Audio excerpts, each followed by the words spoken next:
Welcome back. Tonight we're going to do orange chicken. Orange chicken is a sweet and sour with a little bit of spice and obviously with a very strong orange flavor. So let's get started. We're going to start off, we're going to serve this over rice. So let's do that. I like to start with between 1/4 and 1/3 cup of raw rice per person. And tonight we're using jasmine rice. And I'm going to put in enough water so that when I touch the top of the rice, so I'm going to give this rice a little bit of a shake so that it's flat on the bottom. And I'm going to just touch it. It's a little warm, but it should just cover the first joint of my index finger. And just so you'll know, I used hot water, and that will shorten the process. So what will happen is we're going to bring the rice to a boil with the cover on. Don't take the cover off until it's completely done. When the water begins to boil, we're going to turn the rice to low, and we're going to just let it simmer for between 10 and 15 minutes, depending on how well done you like your rice. If you take the cover off, what will happen is the steam will escape. It'll cool off. You'll cook the outside of the rice rather than steaming the inside of the rice. So we'll keep an eye on that. As soon as it boils, we'll put it on low. So let's get started on the chicken. I like to use boneless thighs, but you can use whatever cut you would like. The reason I like thighs is they are dark meat and they have a lot more fat than the lean breast meat. And I think of fat as an acronym, FAT, standing for flavor and taste. So what I'm going to do is I'm going to cut the boneless thighs into 1-inch chunks, pieces. I like to say that they'll be chopstick size. So these are not really small pieces, but pieces that you can pick up and eat with a chopstick.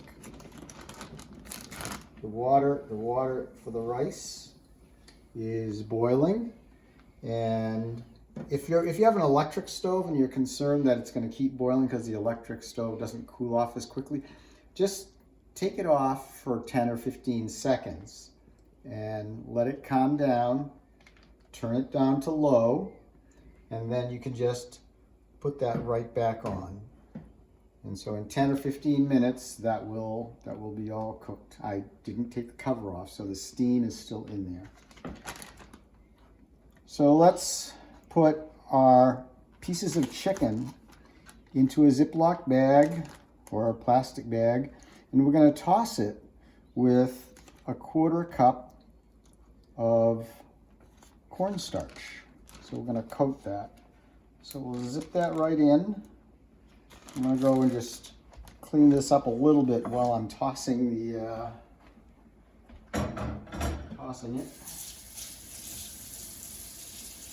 Wash that off.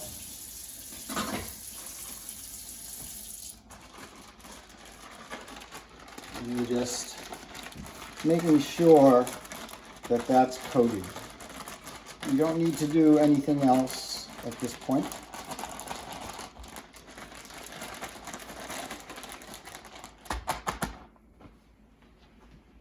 So let's cook it. The cooking method that we're going to be using with the chicken is going to be shallow cooked chicken or shallow fried chicken. We're not going to stir fry it, which would mean we'd only put maybe a tablespoon or 2 in, and we would cook the chicken by stirring it around. We're not going to deep fry it, because what we would do is we would put in probably twice as much oil, and we would make it so that the chicken actually floated in the oil. So it'd be very deeper. So what we want to do is we want to heat up this oil till it's about 350 degrees. And the way we can tell when the oil has reached that temperature that we want for the frying is we'll put in a chopstick. And when the chopstick bubbles at the end, just like that, we know that that oil is hot enough. Now this oil reached this temperature very quickly, and that's partially because I have preheated the wok. So you might have to wait a little bit longer unless you preheat the wok. And the wok that I'm using is a cast iron wok, which is great because once it's heated up, it really retains that heat very nicely. So what I'll do now is I'm going to place the chicken into the oil, the hot oil, and I'm going to put it in a single layer in the wok.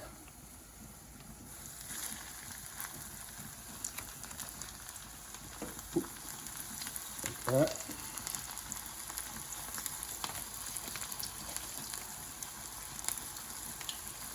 You just want this to brown up. This will brown up pretty quickly, certainly within 2 or 3 minutes. And when I cook meats, I will generally take the meat out in advance and warm it up, let it warm up pretty close to room temperature. If you try to cook meats that are refrigerated, it takes longer for them to cook, and that can cause them to dry out. You certainly do not want to cook frozen meat, because it'll burn on the outside and then it'll still be raw on the inside. So we want this meat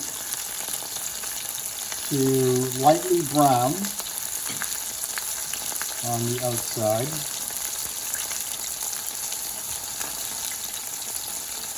And when we see that that's happened, right around the edges, we'll just turn that over.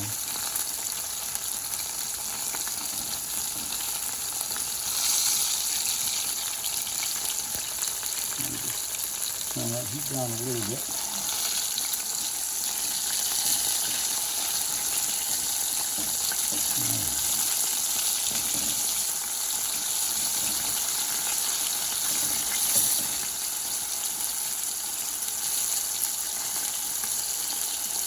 So this will be crispy on the outside, and it'll be nice and moist on the inside. That cornstarch with the oil really seals those juices right in there. All right. So while that's cooking, let's prepare the sauce.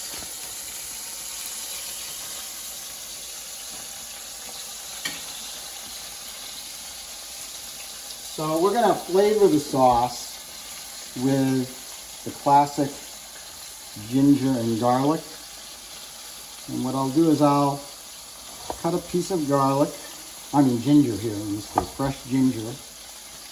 And I've cut it so that the grain is really short, so that when I hit it, it really smashes it and breaks it apart. It falls apart pretty easily because the grain is so short. And we'll just chop that right up. So you can see how easily that breaks up.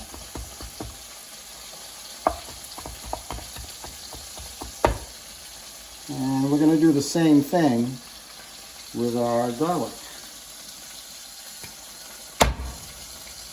Let's smash that right up. And then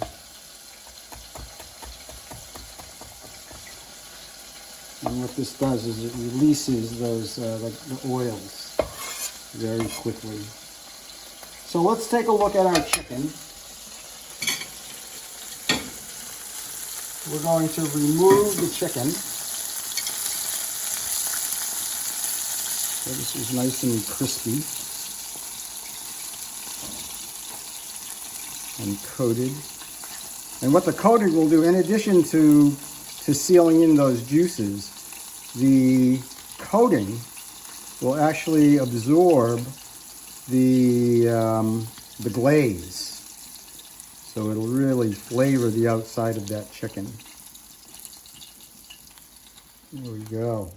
And we'll be putting that back in a few minutes. So what I'm going to do now, in preparation for making the glaze,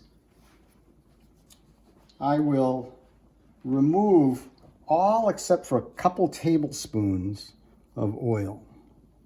So let's do that. I got a little oil in there still. And it's okay if there's a little bit of cornstarch as well. So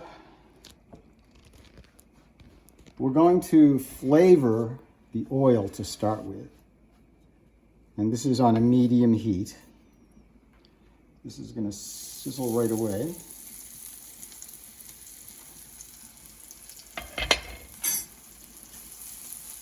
So the oil is being flavored. Break that up.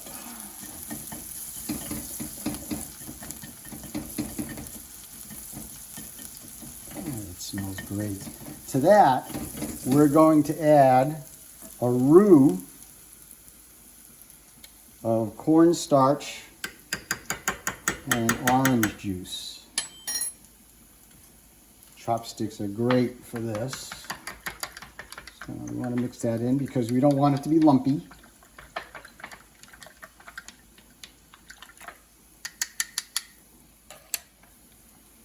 You can see that ginger and garlic is lightly browned in the oil. So it's flavoring the oil. And we'll put in our roux.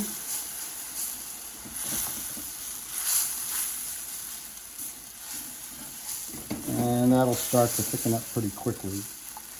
What we'll add to the roux is some brown sugar. About a quarter cup of brown sugar. If you want to use cane sugar, you can do that. And mix that right in. That continues to thicken up, making a nice glaze. And now I'm going to reach for the orange. So we got orange juice, but we're going to add some orange zest. And that's the very outside of the orange peel, not the white part. So you want to just zest that skin and get the orange part. And for those of you who are wondering, yeah, you could do this with lemon and lemon juice, or lime and lime juice. But tonight is orange. So here's our orange zest. And if you see, that glaze has really started to thicken. So we're going to put that in.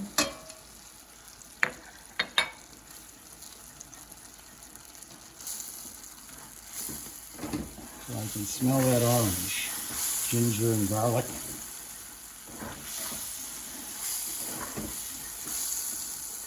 So let's put in, we've got the sweet in there, so we're going to put in a little bit of sour. And what we're going to use is vinegar. And you can use a couple different types of vinegar. You could use, the traditional would be a Chinese rice vinegar. You could also use a Japanese rice vinegar. The Chinese rice vinegar is a dark vinegar, and the Japanese is a light white vinegar.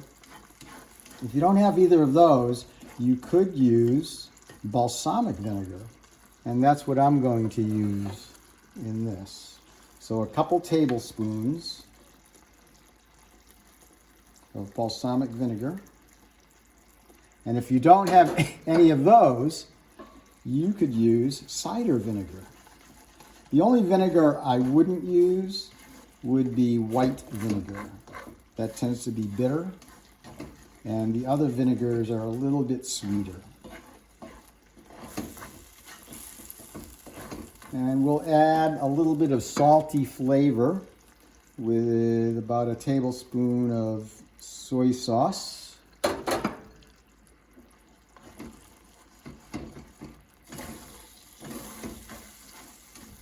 And we'll add a little bit of spice with hot sesame oil. If you don't want it to be spicy at all, you could just use regular toasted sesame oil. But the sesame oil really gives it a nice nutty flavor. I'm just going to use a teaspoon of hot sesame oil. Mix that right in. That adds another nice aroma. All right.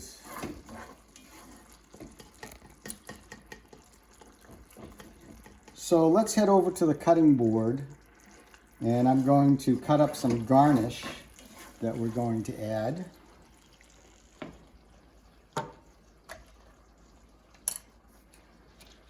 Some nice fresh scallions. I like to cut these ends off so we can plant them.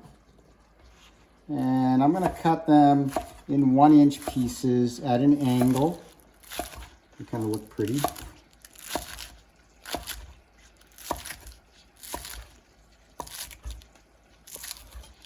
There we go. So here's our garnish. I'm going to shut the heat off now, because now we're just going to put it all together. This will be nice. So here's our chicken. And we'll just give that a little toss.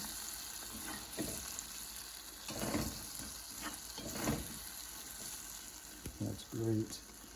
And then let's put some scallions in. And you can do this, before you put them in, if you give them a little squeeze, that will release the juices for a little extra flavor right into it. Give it a little toss here.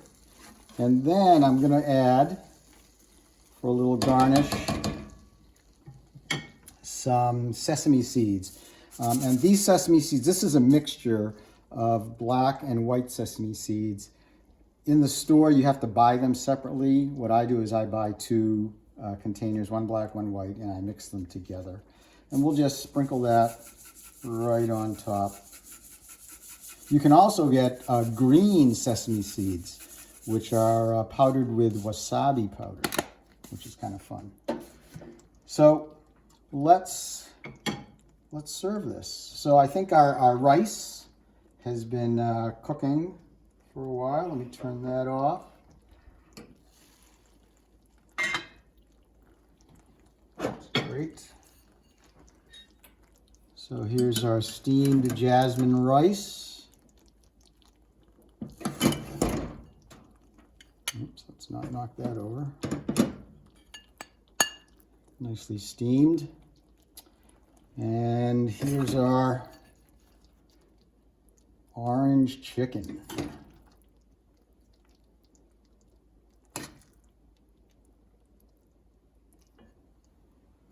Let's see how we did.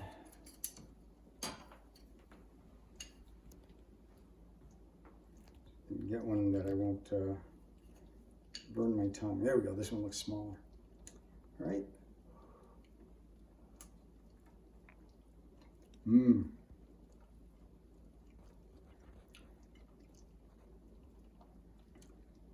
Orange flavored, crunchy on the outside, nice and soft on the inside, sweet and sour.